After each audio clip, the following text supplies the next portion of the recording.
Hello future home buyers in Kabahay. Naghahanap ka ba ng ready for occupancy na two-story townhouse dito sa Trece Martires, Cavite or dito sa Cavite na never binaha ang community at never babahain ang community kasi mataas po ang lugar at the same time prime location po ito. 3 to 5 minutes. SM Trece na po tayo. Walking distance lang po yung provincial capital natin sa Cavite at kung limitado ang inyong dokumento, meron po tayong in-house financing dito para sa inyo mga future home buyers.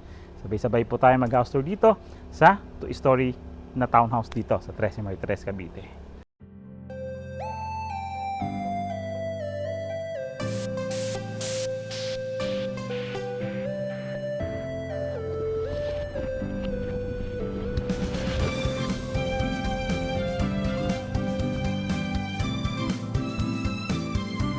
Welcome to Brookstone Park Future Home Buyers. Si Brookstone Park po is a prime location dito sa Trece Martires, Cavite.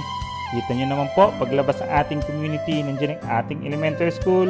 And of course, safe na safe ang ating mga ticketing kasi meron tayong covered na footbridge papunta sa ating elementary school.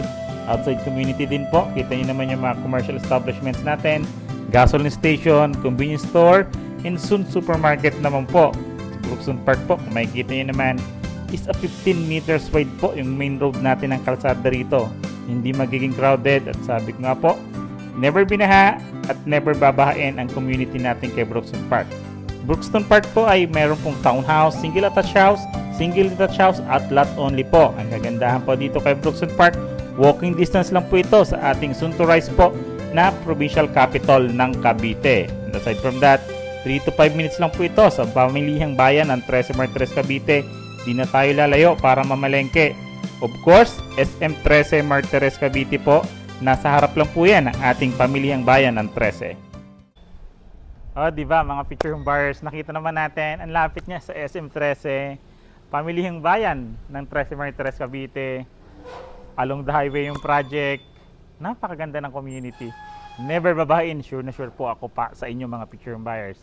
Ayan po mga future home buyers, andito nga po tayo today sa Brookstone Park located at Barangay Cabuco, Trece Martires, Cavite. Ipipicture din natin today, after townhouse po iyan. Lot area nga nito is 50 square meter. In the house area naman po is 45 square meter. Available po dito ang semi-complete finished turnover and the bird type finished turnover po. Hindi lang po ito starter townhouse po ang in-offer din namin dito.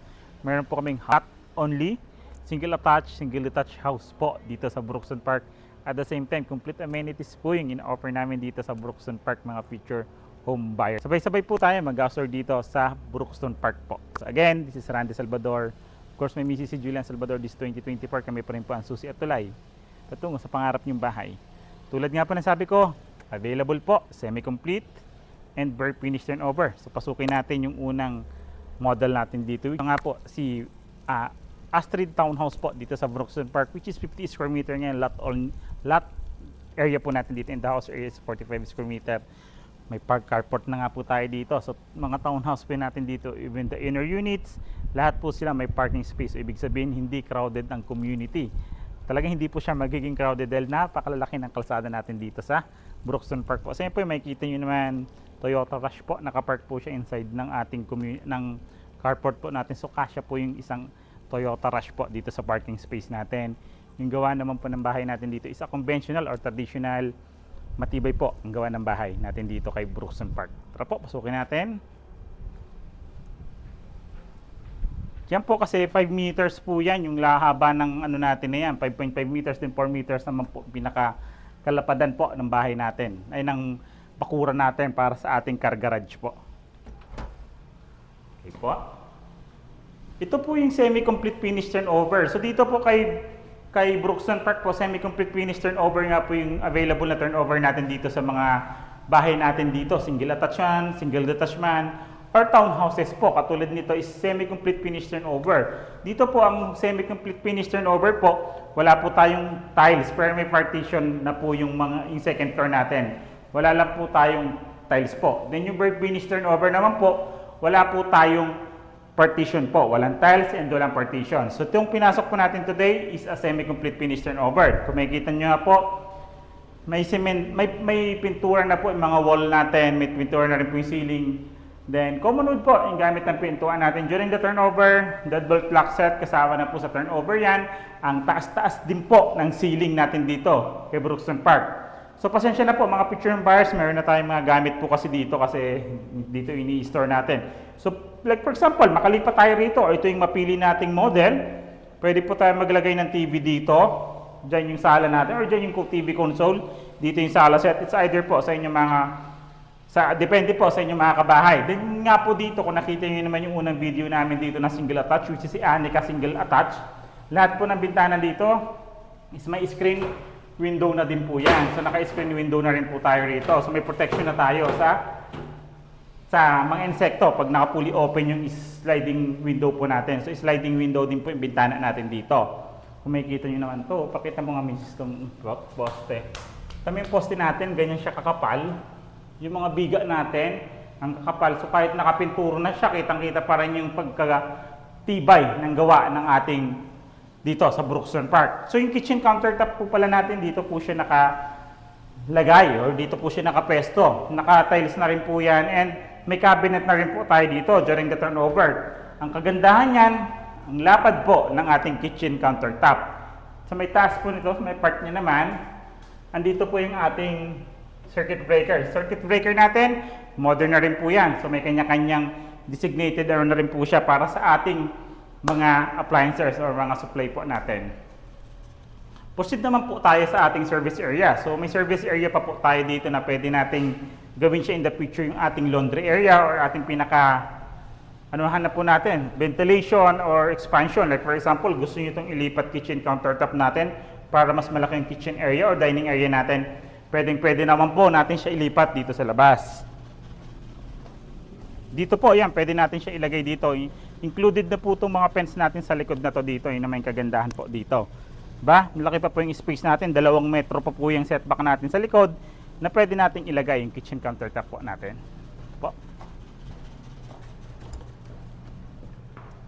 Proceed po tayo sa toilet and bath. Yung Aster townhouse po natin is mayroon pong 1 toilet and bath.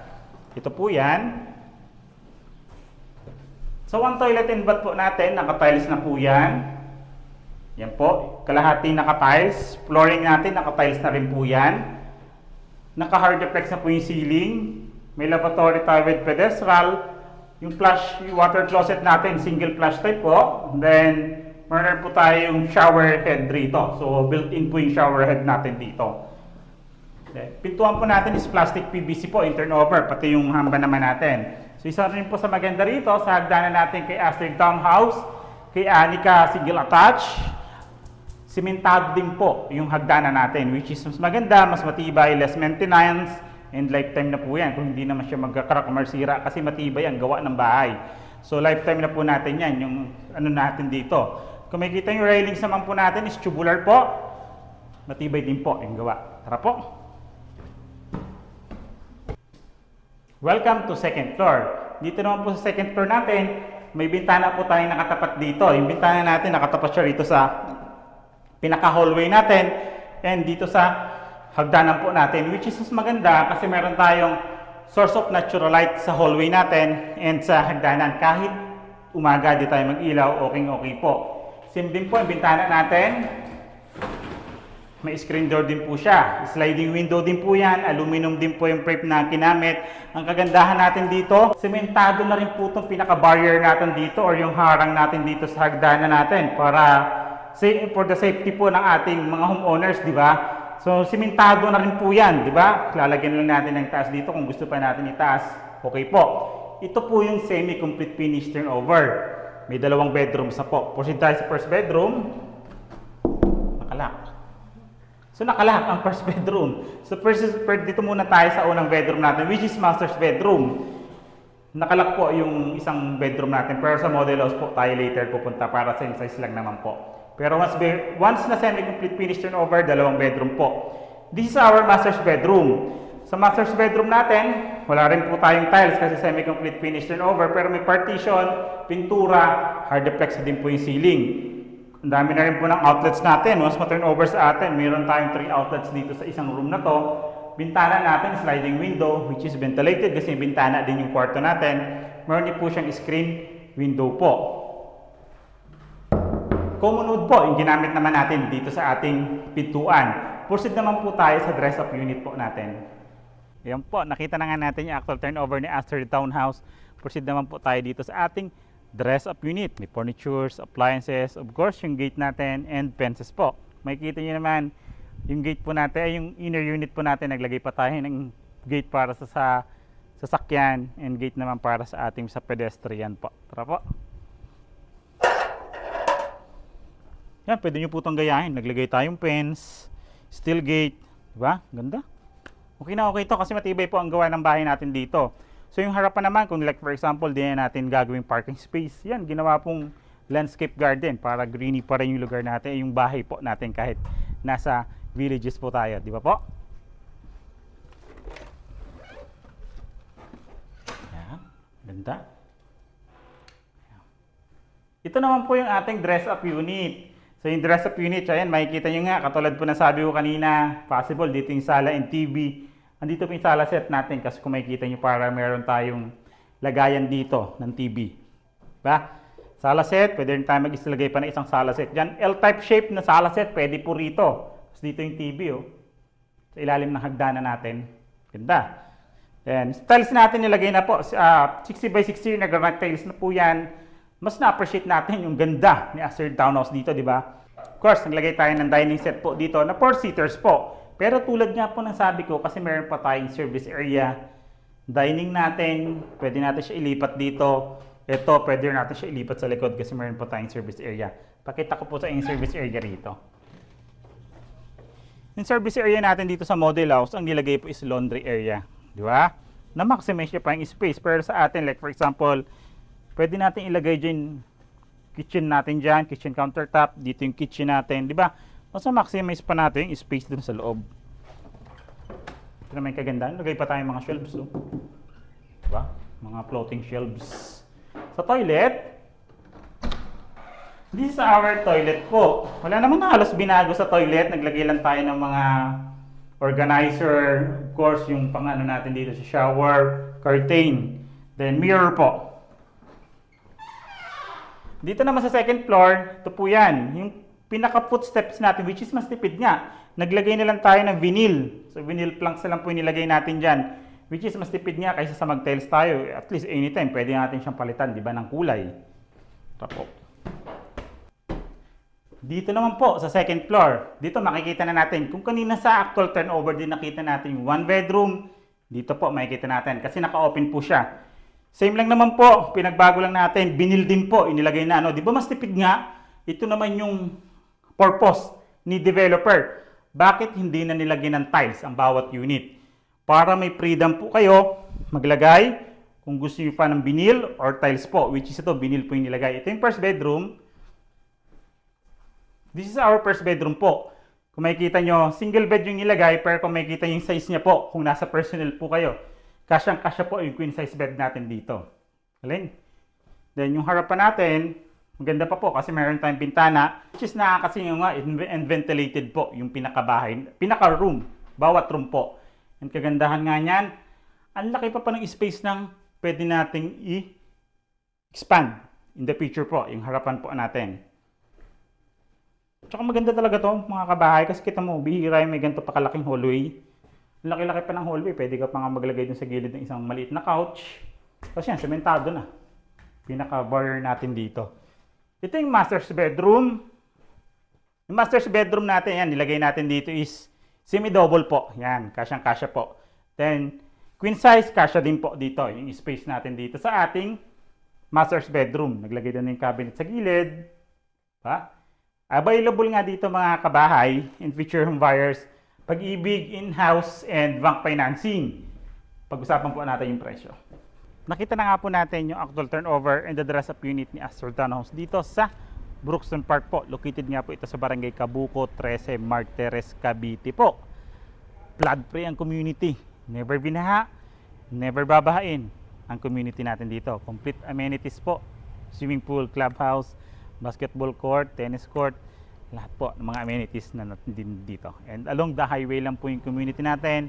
Walking distance nga lang to provincial capital ng Cavite po. And 3 to 5 minutes Andiyan na po sa SM 13 Martires Cavite and pamilihang bayan ng 13 Martires Cavite. Na-offer nga namin dito 2-story townhouse, single attached and lot only po. Sa mga naghahanap ng lot only, meron din po mga future buyers. Yan po, lalagay ko po dito yung computation natin dito kay Astrid. Townhouse po sa gilid, pang financing, pag-ibig, in-house financing. Kagandahan nga, limitado dokumento mo, may in-house financing po tayo rito. Ito po yung computation niya sa gilid para mas madali nyo pong makita.